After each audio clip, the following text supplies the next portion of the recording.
the gentlewoman from Iowa, Ms. Miller-Meeks, for 5 minutes. Thank you, Chair Dimmings and Chair Slotkin and ranking members Kamek and Pfluger for this important hearing. And certainly our hearts, our sympathies are with all of those in Colleyville for this horrendous attack. I went to school there and know the area very well. Mr. Masters, according to a report conducted by the Anti-Defamation League's Center on Extremism, in 2020, there were 114 reported instances of Zoom bombing directed at Jewish institutions such as synagogues, Jewish community centers, and Jewish schools. Have you heard from your members about an increase in this or other types of cyber harassment? Certainly. So, and thank you for the question. Particularly at the beginning of the pandemic, as our community moved online in many respects, Zoom and Facebook Live, we saw a dramatic increase in Zoom bombings. In particular, we worked with collaboratively with the ADL and Zoom, as well as other providers, to address safety and security settings. All told, we held national webinars to educate thousands of members of our community on how to implement those security settings to avoid the Zoom bombing. We also have seen during the pandemic more broadly a 40% increase reported into our intelligence center, our operations command center, of cyber intrusions and activity. And we work very closely, as I've mentioned, with the FBI and DHS. We anticipate that this is going to increase.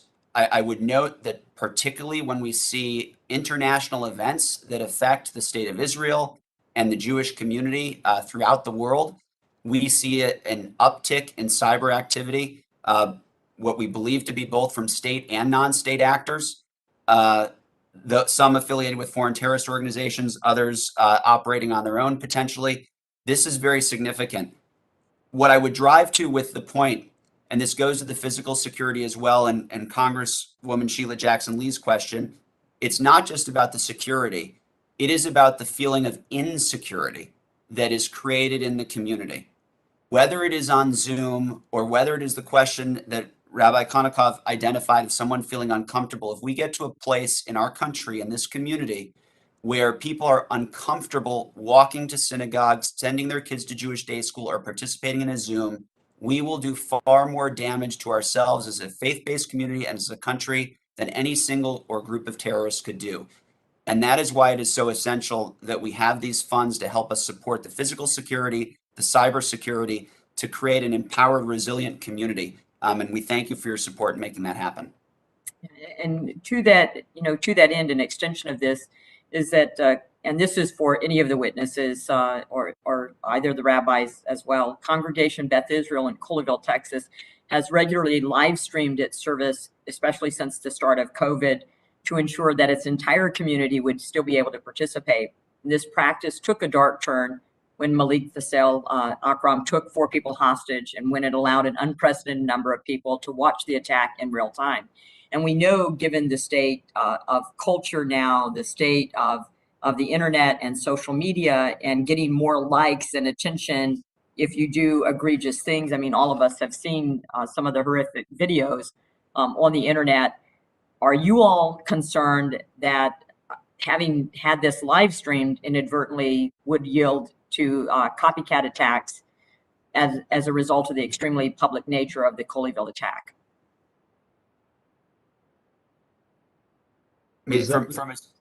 Sorry. No, go ahead, please. From a security perspective, the answer is yes. We saw this with the Christchurch, New Zealand attacker. We saw it with the attacker in Poway who attempted to live stream, and we saw the live stream impact in Colleyville. The short answer is yes. We are very concerned about this and the implication for copycats, and we need to work to address it. I'll defer to and it goes to the insecurity you just mentioned within the community and the insecurity to practice your faith. Yes, ma'am. Rabbi? First of all, I want to say that I appreciate the hyphenated last name. Thank you for the opportunity. With regard, I mean, it's a very strange thing, because not only was this very, very public for us, we also have so much interest, right, and repeated interest on the Facebook platform that we want to be open and honest, and yet we're no longer mentioning the names of everyone who is sick that we are praying for within the congregation. We're trying to be conscious of a sense of privacy in a way that we've never had to think about in our world today. So it remains an ongoing issue for us in our community, and yet we want to be open. We want to be accessible for our, online. We want people to be able to pray with us and connect with us, and yet there's a whole host of new and not necessarily appreciated challenges that has come with this as well. And yet we remain committed to figuring out solutions. Thank you for the question. Thank It's you, and such a we remain woman's- committed with you. I yield back my time, Chairman.